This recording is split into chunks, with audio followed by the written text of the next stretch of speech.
If you're over there and I'm over here, you know what time it is. It's time for the Phil Taylor Jones Show. We thank you very much for coming along on this little adventure with us, this adventure down the road of Decision 2016, where we are right in the thickets of being about choosing our next leader to lead us for the next 4 to 8 years.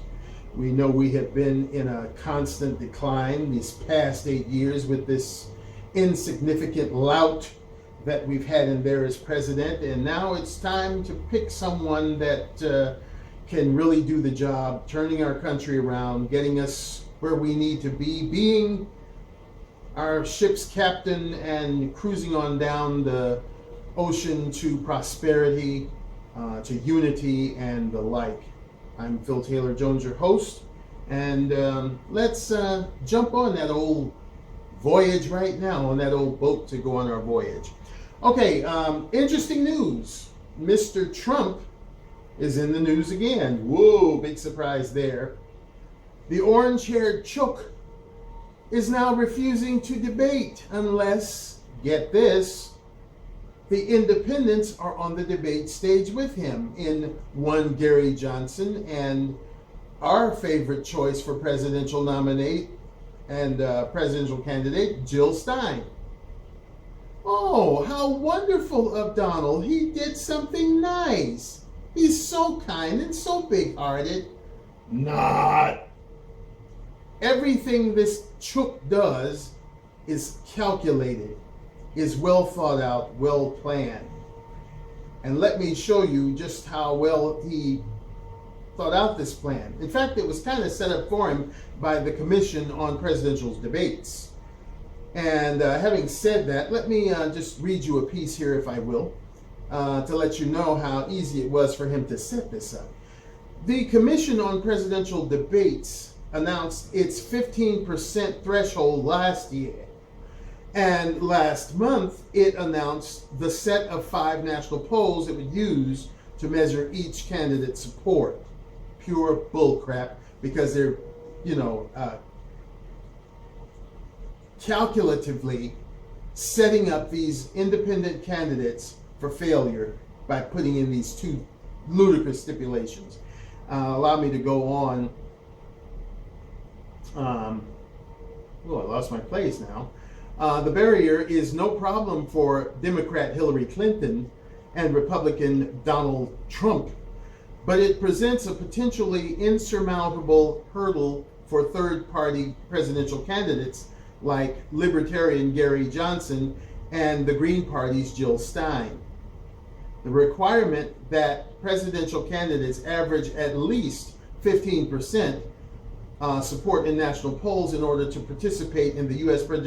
presidential election debates is probably too high. Not probably, definitely shouldn't even be on the table. Once an established party has nominated their choice for presidential candidate, that's what gets you on the debate stage.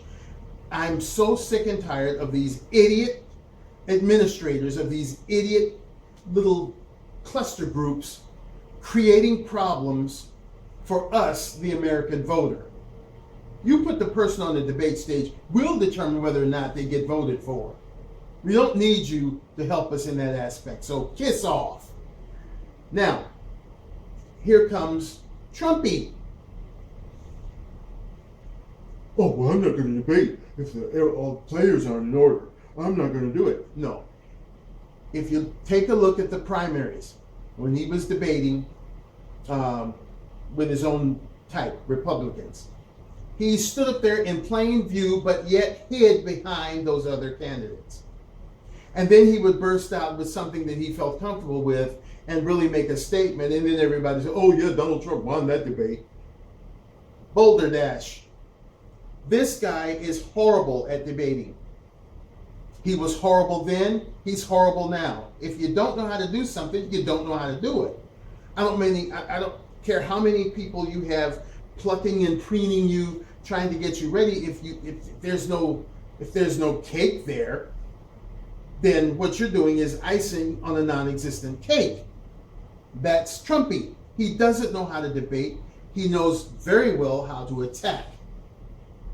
And anybody, that's watching this does not want to see an attack. They want to see you debate, get your stance together on the various issues to let us determine whether or not to vote for you. We don't have time for you to attack.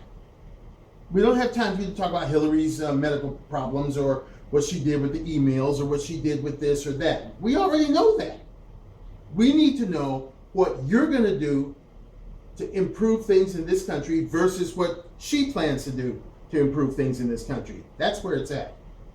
Since he doesn't know how to do that, and the most legitimate way he can to make it look like he wants to get out of the debate without saying, hey, I'm too stupid to do it because I don't know how, he puts up this. I don't believe it for a minute. However, if he can get this bone to rattle and get Jill Stein on that debate stage, hey, I'm loving it. But for me or anyone else to sit there and talk about what a nice person he is, oh, hearts and flowers and please, bullcrap. This guy only does things to benefit Trumpy. Pure and simple, far and away. His trip to Mexico, his visitation of black churches, and now this. Ask yourself a question. Before he started running for president, how many black churches has he been into? He probably hadn't even gone down the street with a black church on it. But it serves his purpose now. He goes to Mexico as a show of support that he loves the Mexican people. Oh, they're great, they're wonderful, they're hardworking, they're terrific.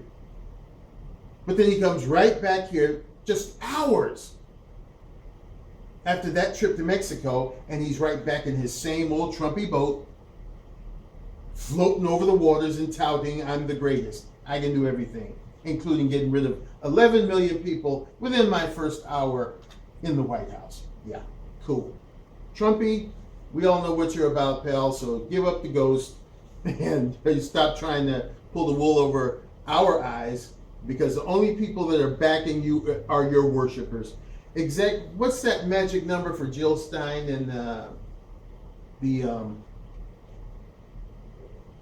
It's up in the 95,000. A petition to open the debates, which hopefully won't be necessary anymore if this does come to fruition. 95,443 out of 100,000. That sounds good. And like the exec said, we got to still keep punching. Still get people to sign. Still get out there, tell everybody you know of legal voting age to get to her site. Push that little button on her dashboard that says sign up for these various petitions, and make sure you jump on that one about getting her on the debate stage with both feet, because we can't depend on Trumpy to get the job done, because this hang on one second until I get their official name, the Commission on Presidential Debates. They're pretty stagnant in the way they feel. So we need to get those signatures on there to solidify. And remember, please get on your phones, get on your computers, your tablets, what have you. Draft letters to at least 5 news whores or news whore outlets, and tell them to put pressure on this commission on presidential debates to get Jill on that stage. We need her there desperately so that we can get a proper feeling for who we want as president by hearing each and every one of them out and letting each one of them sunshine their proposals and revisions for what they want to do to our country, so that we the people can make an informed decision. Just wanted to bring you up to snuff on this. Trumpy, nice try, but we know what you're all about, pal. It is Hillary Clinton that is desperate to debate you, not the other way around. So don't try to play us. We are not bass fiddles, Trumpy. Okay, ladies and gentlemen, we thank you so much for letting us borrow a little of your day and spending a little time with us. And hey, if you see something that you like about our program, or you heard either the exec or I say something that made you kind of think, we invite you to subscribe to us, and the button is right there. Give it a little tap and we'll appreciate that. We love all your comments and suggestions. Keep them coming. Try to keep a smile on your face. Let no one make you frown. In this crazy la-la-loo world we live in, try to maintain an air of sanity and be safe. And as we always say, dump the hate and increase the peace. We'll see you next time on the Phil Taylor Jones Show. Bye-bye.